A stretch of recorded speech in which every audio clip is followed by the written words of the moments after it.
ಪ್ರಭು, ತಾವು ಪ್ರಶ್ನೆಗಳನ್ನು ಈಗಲಾದರೂ ಕೇಳಬಹುದಲ್ಲ? ಓಹೋ, ಆಗಬಹುದಲ್ಲ. ದೇವರು ಎಲ್ಲಿದ್ದಾನೆ? ಯಾವ ದಿಕ್ಕನ್ನು ನೋಡುತ್ತಿದ್ದಾನೆ?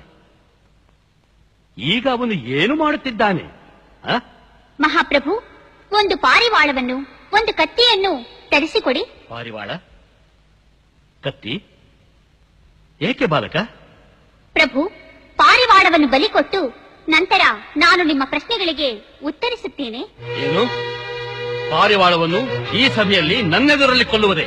ಕೂಡದು. ಅದು ಜೀವ ಹಿಂಸೆ, ಘೋರವಾದ ಪಾಪ.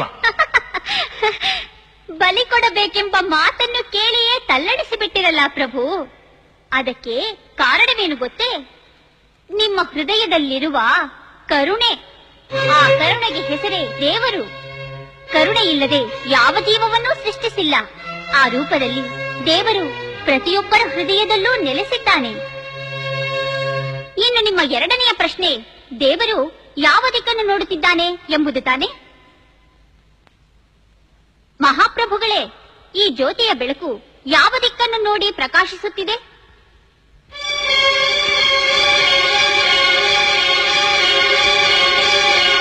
ಎಲ್ಲಾ ದಿಕ್ಕುಗಳಲ್ಲಿಯೂ ಪ್ರಕಾಶಿಸುತ್ತಿದೆ.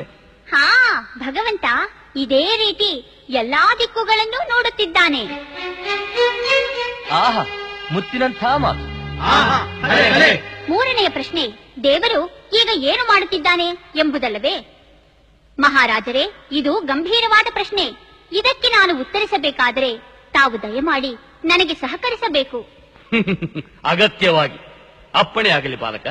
ಈ ಪ್ರಶ್ನೆಗೆ ನಾನು ನಿಮ್ಮ ಸಿಂಹಾಸನದಲ್ಲಿ ಕುಳಿತೇ ಉತ್ತರಿಸಬೇಕು ಪ್ರಭು. ಸದ್ದು ಸದ್ದು. ಸಭಿಕರೇ, ನಾವುಗಳು ಪ್ರಶ್ನೆಗಳನ್ನು ಕೇಳಿದ್ದೇವೆ. ಅವುಗಳನ್ನು ಉತ್ತರಿಸಲು ಬೇಕಾದ ಸೌಕರ್ಯಗಳನ್ನು ಮಾಡಿಕೊಡಬೇಕಾದ್ದು ನಮ್ಮ ಆದ್ಯ ಕರ್ತವ್ಯ. ವಿದ್ಯಾಪತಿಗಳೇ, ತಾವು ನಮ್ಮ ಸಿಂಹಾಸನವನ್ನು ಅಲಂಕರಿಸಿಯೇ ಉತ್ತರಿಸಬಹುದು. ಬನ್ನಿ.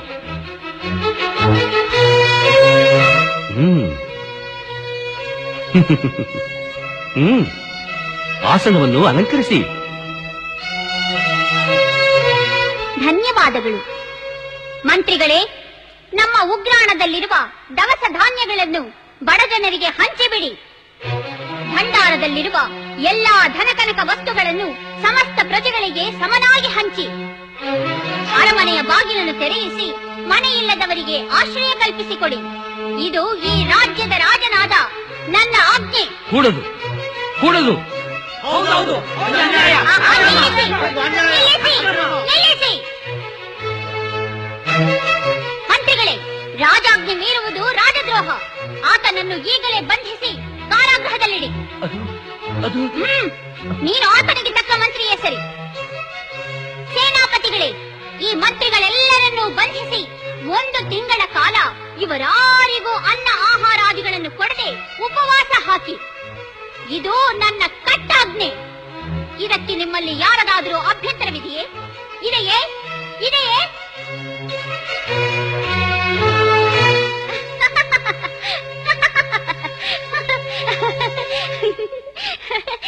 ನೋಡಿದಿರಾ ಈ ಮಾಯೆಯನ್ನು? ಒಂದು ಕ್ಷಣದಲ್ಲಿ ರಾಜನಾಗಿದ್ದ ನೀವು ಒಬ್ಬ ಸಾಮಾನ್ಯ ಪ್ರಜೆಯಂತೆ ನಿಂತಿದ್ದೀರಿ. ಒಬ್ಬ ಸಾಧಾರಣ ಬಾಲಕನಾದ ನಾನು ರಾಜನಾಗಿದ್ದೇನೆ. ಈಗ ದೇವರು ಇದನ್ನೇ ಮಾಡುತ್ತಿದ್ದಾನೆ. ಅವನು ಒಲಿದರೆ ತಿರುಕ ಅರಸನಾಗಬಲ್ಲ, ಮುನಿದರೆ ಅರಸ ತಿರುಕನಾಗಬಲ್ಲ. ಮಹಾಪ್ರಭು, ನನ್ನನ್ನು ಕ್ಷಮಿಸಿ. ಈಗ ತಾವು ಸಿಂಹಾಸನದಲ್ಲಿ ಆಸೀನರಾಗಿ. ವಿದ್ಯಾಪತಿ ಮಗುವೆ, ಮೂರ್ತಿ ಚಿಕ್ಕದಾದರೂ ಕೀರ್ತಿ ದೊಡ್ಡದು ಎಂಬಂತೆ ನೀನು ಸಾಮಾನ್ಯ ಬಾಲಕನಲ್ಲಪ್ಪ, ಅಸಾಮಾನ್ಯ. ಎಂತಹ ಅದ್ಭುತವಾದ ವಿಷಯವನ್ನು ಎಷ್ಟು ಸರಳವಾಗಿ ನಿರೂಪಿಸಿಬಿಟ್ಟೆ. ಮನುಷ್ಯನಿಗೆ ಅವನ ಅಹಂಕಾರವೇ ಅವನ ಅರಿವಿಗೆ ಶತ್ರು ಎಂಬುದನ್ನು ತೋರಿಸಿಕೊಟ್ಟೆ. ನಿಜಕ್ಕೂ ನಿನ್ನ ಪ್ರತಿಭೆಗೆ ನಾನು ತಲೆದೂಗುತ್ತೇನೆ ಮಗುವೆ, ತಲೆದೂಗುತ್ತೇನೆ. ಆ ಪರಮೇಶ್ವರ ನಿಮಗೆ ಸಕಲ ಸೌಭಾಗ್ಯಗಳನ್ನು ಕರುಣಿಸಲಿ.